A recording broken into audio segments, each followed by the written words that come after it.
The manila envelope slid across the crisp white linen tablecloth, stopping exactly an inch from the base of my crystal water glass. The ambient noise of the room, the clinking of heavy silver forks, the soft jazz playing through the ceiling speakers, and the low, wealthy hum of the exclusive Charlotte Country Club faded into a dull, distant white noise, sitting directly across the table. My mother smoothed the front of her expensive designer blouse. A perfect, heavily practiced smile stretched across her face, failing completely to reach her cold eyes. She leaned in close, her voice dropping to a hushed, venomous whisper so the neighboring tables would not overhear. She told me the state tax subsidies had finally dried up, the trust stipend was officially over, and now that I had turned 25, keeping me around was simply a bad financial investment. She tapped a manicured fingernail against the top page of the legal waiver, demanding my signature to forfeit every last asset I had to my name. I stared down at the heavy silver pen resting on the paper. I swallowed the sharp, metallic taste of betrayal coating my throat. My hands rested flat on the table, completely steady against the linen. I looked up, locking eyes with her, fully prepared to burn her pristine, carefully curated little world straight to the ground. My name is Sarah Mitchell. I am 25 years old, and I navigate the vicious, high-stakes world of luxury real estate in North Carolina. I close deals on multi-million-dollar properties. I strip the emotion out of volatile negotiations. I look wealthy men in the eye and tell them exactly what their leverage is worth. But Megan, the woman sitting across from me tonight, still thought I was the terrified little girl who used to flinch every time the heavy oak front door slammed shut. She thought a lifetime of emotional starvation and calculated cruelty had made me permanently submissive. She was completely wrong. Her cruelty did not break me. Her cruelty trained me. It taught me to read the microscopic facial expressions of liars, to scrutinize the fine print of every binding contract, and to spot a financial fraud from a mile away. Growing up in that sprawling, immaculate house was an exercise in pure transactional arithmetic. Megan treated every meal, every basic need, every pair of winter boots as a measurable, burdensome expense. Birthdays were the clearest, most painful ledger of all. When I turned 10 years old, my celebration was a single, sweating grocery store cupcake left sitting on the granite kitchen island. There were no lit candles. There was no singing. There was just a fleeting, dismissive reminder that I existed, consuming space and resources in a home that did not want me. Meanwhile, 3 weeks later, my cousin Brandon received a lavish, fully catered outdoor party with rented bounce houses, a professional photographer, and tables piled high with expensive gifts. The reasoning was never hidden from me. Brandon was blood. I was an acquisition. Aunt Rachel made absolutely sure I never forgot that bitter distinction. Rachel was Megan's older sister, a toxic, painfully elitist woman who wielded the phrase blood family like a serrated knife. She constantly pushed the narrative at every holiday dinner that I was an outsider, a charity case, a temporary fixture who should be eternally grateful for the scraps falling off their plates. And my adoptive father, Daniel, he simply watched. He was a spineless, pathologically enabling man who preferred the quiet comfort of his leather recliner over protecting the child he had legally adopted. He would hide behind his evening newspaper while Rachel and Megan dissected my flaws. actively choosing his own domestic peace over my basic human dignity. They groomed me to be small, to ask for absolutely nothing, and to eventually fade into the background. So their precious, untainted bloodline could thrive. But their golden child grew up into an entitled, arrogant disaster. Brandon coasted through his entire life on the promise of the family wealth, eventually blowing a massive fortune on a failing, useless tech startup. He was currently drowning in $80,000 of aggressive debt. The family needed cash to cover his tracks and save their reputation, and they needed it immediately. They just needed me out of the way first. They thought they were executing a flawless ambush tonight. They had absolutely no idea I had already audited my own life. Weeks prior to this miserable country club dinner, doing routine property title pulls at my brokerage firm, I decided to run a quiet, independent check on my late grandmother's estate. I had loved Lauren's mother deeply. She was the only person in that freezing, sterile family who ever looked at me with genuine warmth and humanity. The property in question was a stunning $2,500,000 estate sitting on prime Charlotte acreage. Megan and Daniel had been living in it for over a decade, acting like undisputed lords of the manor, projecting an image of endless generational wealth to their snobby country club friends. One quick click on the county registry database confirmed the absolute truth. The deed was not in their name.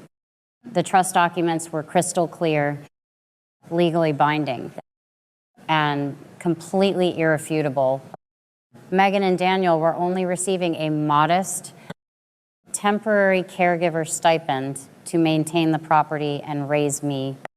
That stipend, along with their legal right to occupy the house, expired the very second the clock struck midnight on my 25th birthday.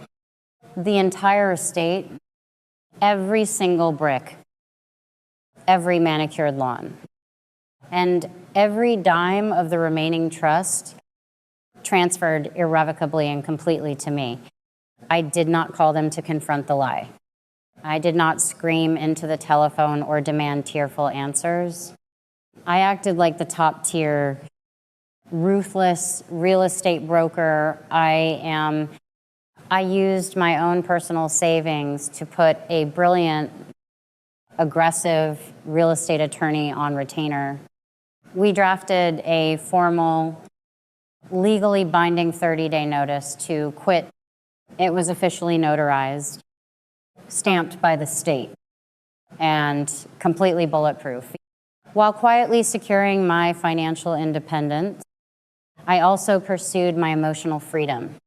I had submitted my DNA to an online registry several months ago, and the results had finally linked me to my biological mother, Emma.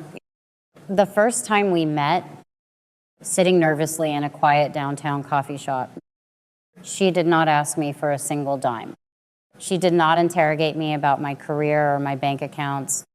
She just reached across the small table, held both of my hands, and wept, telling me she had prayed for my safety every single day for 2.5 decades. She soon introduced me to my biological grandmother, Lauren, and my younger brother, Ryan. They were incredibly warm. They were loud. They were messy, authentic, and undeniably real. So when Megan proudly summoned me to this country club dinner under the insulting guise of celebrating my birthday properly, I set the trap. I invited Emma, Lauren, and Ryan to join me at the venue. I secretly reserved table 9, located exactly 15 feet behind Megan's current chair. I asked them to arrive early, order their food quietly, sit back in the shadows, and simply watch the performance unfold. Back at our table, Megan was hitting the crescendo of her monologue. She explicitly referred to me as a broken appliance that had outlived its warranty. She said the state tax breaks were a nice bonus while they lasted, but now it was time for me to be a practical adult and walk away gracefully. She pushed the heavy waiver closer, aggressively tapping the blank line where my signature belonged. The document was meticulously designed to force my surrender of the trust right, funneling the $2,500,000 directly to Brandon to wipe out his $80,000 debt and keep Aunt Rachel dripping in designer clothes. Daniel stared intently at the ice melting in his water glass, cowardly avoiding my gaze at all costs. Right on cue, Rachel and Brandon arrived at the table, feigning surprise. They pulled up heavy wooden chairs, their faces glowing with opportunistic, sickening greed. Rachel leaned over, placing a freezing, heavily jeweled hand over mine. She whispered in a sickly sweet tone that blood always looks after blood, and that giving up the money was the only mature, respectful thing to do for the family that saved me. Brandon smirked from across the table, tapping his phone, already calculating exactly how quickly he could clear his business ledgers once the ink dried. They were absolutely convinced they had backed me into an inescapable corner. They waited eagerly for my spirit to finally snap. I slid the waiver back across the linen cloth, completely unsigned. I reached down into my leather portfolio resting on the floor and pulled out a crisp, white, heavy stock envelope. I dropped the notarized 30-day notice to quit right onto the center of Megan's dinner plate, directly over her untouched salmon. Megan stared down at the bold, undeniable legal header. The color drained from her face in real time, starting at her perfectly powdered forehead and plunging straight down to her neck. Her eyes darted wildly across the page, landing heavily on the absolute, indisputable transfer of the $2,500,000 estate entirely into my name. I kept my voice incredibly low. Perfectly steady and razor sharp. You kept me for a paycheck. They kept a seat for me. I stood up, pushing my heavy chair back against the thick, ornate carpet. I turned my back entirely on the woman who raised me and walked the 15 feet across the quiet dining room. Emma stood up immediately from table 9, tears spilling over her eyelashes, and wrapped her arms tightly around my shoulders. Lauren and Ryan pulled me into a fierce, intensely protective embrace. Behind me, the pristine illusion violently shattered. Megan let out a sound that I can only describe as a cornered, dying animal. She completely lost her mind.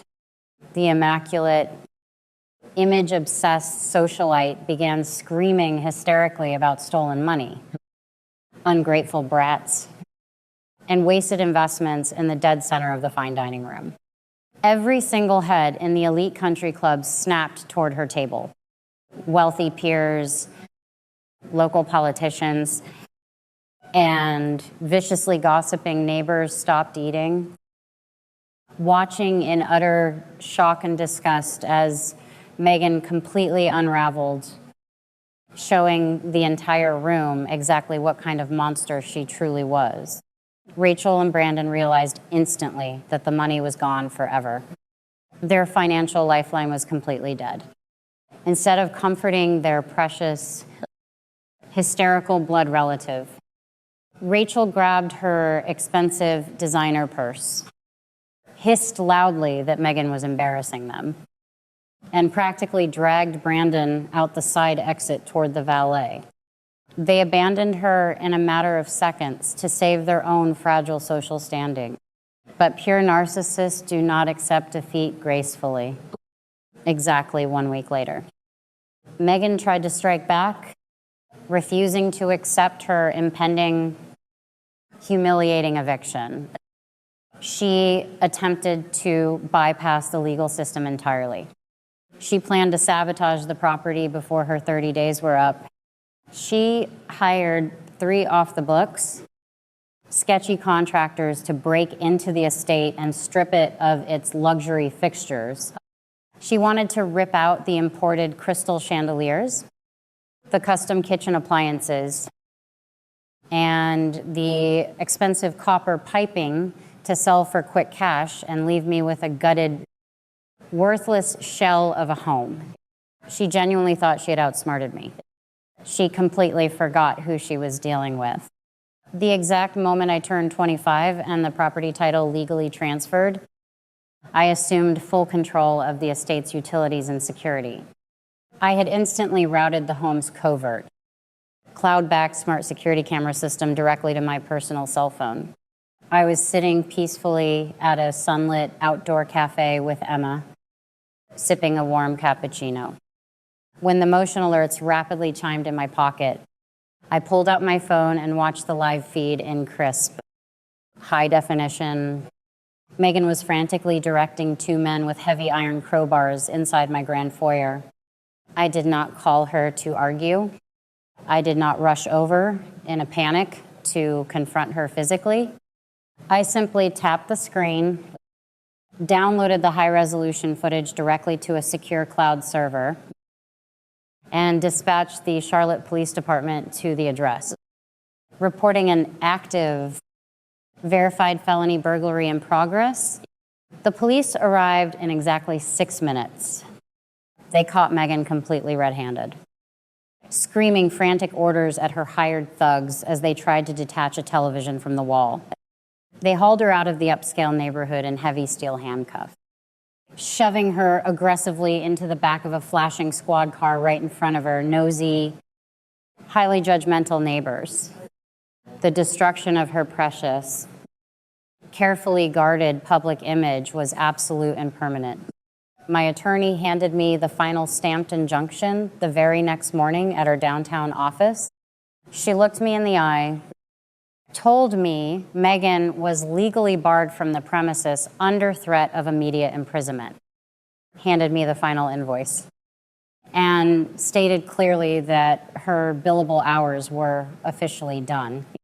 She exited the narrative entirely, leaving me with total, undeniable control of my life. Daniel attempted to text me a pathetic, rambling, cowardly apology later that same afternoon. He typed that he never wanted things to go this far and that he always loved me in his own way. He was a coward trying desperately to secure a warm bed for his impending retirement. I did not type a single word in reply. I blocked his number instantly, severing the toxic connection forever. Rachel and Brandon, permanently cut off from Megan's stolen wealth and facing Brandon's crushing $80,000 debt, spiraled instantly into total financial ruin. Brandon's luxury cars were aggressively repossessed from his driveway within the month. I hired a professional bonded crew to change every single lock, window latch, and security code on the entire estate. That evening, I sat down at the massive oak dining table in the center of my new home. Emma, Lauren, and Ryan were there, happily passing bowls of warm food, laughing loudly, and filling the cavernous, previously cold space with genuine warmth and light. The long, exhausting war was finally over. I had won. The justice that followed was swift, clinical, and completely unrelenting. The presiding judge sentenced Megan to 3 years of strict probation and ordered her to pay $45,000 in direct restitution for the property damage and the unauthorized contractors. The elite country club formally revoked her membership via a cold letter, citing the public humiliation at the dinner and the embarrassing criminal charges. The community church she attended for years politely asked her to step down from all her prominent committee roles. She lost her freedom. She lost her stolen money. And most devastatingly, she lost the only thing she truly loved in this world, her flawless reputation. 6 months later, the hollow, desperate echo of her manipulation tried to reach me one last time. A thick, handwritten letter arrived in my secure mailbox. The return address belonged to a cheap, rundown apartment complex on the far industrial outskirts of the city. I immediately recognized Megan's type. Looping cursive on the envelope. The first line was visible through the thin. Cheap paper, I am still your mother. And I did my best for our family. I did not feel a sudden spike of residual anger. I did not feel the crushing, familiar weight of childhood guilt pressing down on my chest. I felt absolutely nothing. I carried the unopened letter straight into the kitchen and dropped it directly into the trash can. I did not need to read her pathetic excuses or her twisted justifications. I was already living my permanent answer. I have spent the last year meticulously building a beautiful life surrounded entirely by people who treat me with profound, unwavering respect. Emma calls me every single morning just to ask how I slept and if I have eaten breakfast. Ryan sends me ridiculous, highly inappropriate internet jokes in the middle of my stressful work meetings. Lauren patiently teaches me how to bake fresh bread without using any measuring cups. Her flour-covered hands guiding mine. They are my chosen family. They carefully healed the deep, jagged fractures Megan left behind, proving entirely that lasting peace is not found in constantly fighting your abusers, but in entirely outgrowing them and leaving them in the dust. Looking back on the wreckage, the dark psychology of what happened is terrifyingly clear. Toxic, narcissistic people do not love you. They love the absolute convenience of your compliance. Megan and Rachel operated entirely on a platform of unearned entitlement. They genuinely believed that because they provided the bare minimum requirements of shelter and food, they permanently owned my future and my finances. Daniel proved without a doubt that passive, quiet enablers are just as dangerous and destructive as active abusers. His cowardly silence was the exact permission Megan needed to try and destroy my life. Surviving their gauntlet taught me the 3 ultimate rules of human currency. Rules I will carry with me for the rest of my life. Rule number 1, utility is absolutely not love. If your sudden absence brings them peace, but your continued presence only brings them heavy demands and criticisms, you are an employee, not a family member. You are always allowed to quit a terrible job, and you are always allowed to forcefully resign from a toxic family. Do not let anyone convince you that suffering is a required payment for a roof over your head. Rule number 2, the devastating power of absolute silence. Narcissists violently starve when you stop giving them the emotional explosions they crave. They desperately want you to scream, to cry, and to beg, because your breakdown validates their immense control over your nervous system. When you respond instead with cold, irrefutable legal facts and total, crushing silence, you strip them of their manufactured power and starve them of their only fuel. Rule number 3, blood versus true loyalty. Biology is nothing more than a random genetic coincidence. True family consists entirely of the people who happily save a seat for you at the table without ever asking for a cover charge or a background check. Trust is something that must be earned through consistent daily kindness, never owed through the simple accident of a shared last name. I am Sarah Mitchell. I am 26 years old. I am wildly successful and I am entirely free. Have you ever found yourself desperately auditioning for a supporting role in a family that never truly wanted you to begin with? How long did you stay in the dark before you finally realized the entire game was rigged against you? Drop a comment below and share your survival story with the community. Send this video directly to someone who desperately needs the courage to pack their bags and stop accepting the bare minimum. Make sure to hit the subscribe button. Keep building your ironclad boundaries. And never, ever let anyone convince you that you have to constantly earn your basic right to exist. I know exactly what you are screaming at the screen right now. You are sitting there thinking, why on earth did Sarah put up with 25 years of being treated like a financial line item? Why didn't she just pack her bags and walk out the door the second she turned 18? It is easy to judge from the outside. But let me break down the psychology of what actually happened here. Sarah was not weak, and she certainly was not stupid. She was trapped in something psychologists call the slot machine effect, otherwise known as intermittent reinforcement. Think about how a slot machine works. You lose, you lose, you lose, and just when you are about to walk away, it spits out a few coins. Toxic family dynamics work the exact same way. When an abuser starves you of affection, giving you one sweating cupcake while the golden child gets a catered party, your brain becomes desperate. So when they suddenly invite you to a fancy country club dinner and pretend to act like a normal family, it feels like hitting the jackpot.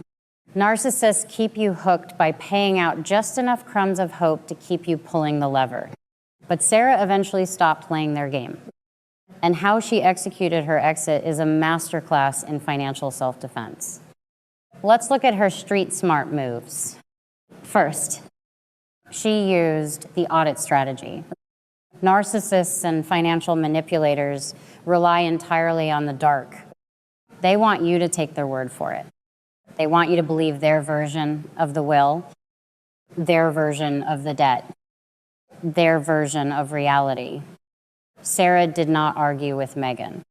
She quietly went to the county registry and looked at the actual trust. The lesson here, never take an abuser's word for what you owe or what you own. Check the receipts. Scammers absolutely hate details.